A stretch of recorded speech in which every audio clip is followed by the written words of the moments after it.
Mobile recharge पेक्षा पण स्वस्त रूम मला हम्पीत मिळाली। मी हम्पीत दुपारी 2 वाजता पोहोचलो। सगळ्यात पहिल्यांदा मला माझ्या मूलभूत गरजांची सोय करायची होती। वस्त्र माझ्याकडे होती, आता फक्त अन्न आणि निवाऱ्याचं पाहायचं होतं। कोणी घर देतं का?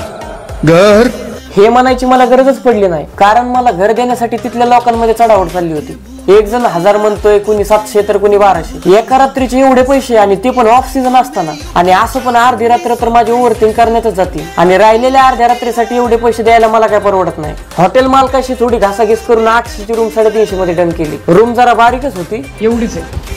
मला तरी कुठं माझा संसार थाटायचा इथं। माझं सगळं आवरून मी आणि ते 3 तिगाडा कामबिगाडा निघालो फिरायला। सगळ्यात पहिल्यांदा आम्ही गेलो या विरूपाक्ष टेम्पलला। मंदिरात आतमध्ये ही हत्तीनी, तिचं नाव लक्ष्मी। लक्ष्मीच्या सोंडीत पैसे ठेवले की ती आपल्याला आशीर्वाद देते। मला पण आशीर्वाद घ्यायचा होता, पण माझ्या खिशात 200 ची नोट होती। ही नोट जर मी दिली असती तर माझ्या रात्रीच्या जेवणाचे वांदे झाले असते। नंतर आम्ही गेलो मंदिराच्या शेजारी असलेल्या हेमकुंड पर्वतावरती। तर चला भेटू पुढच्या पार्ट मध्ये।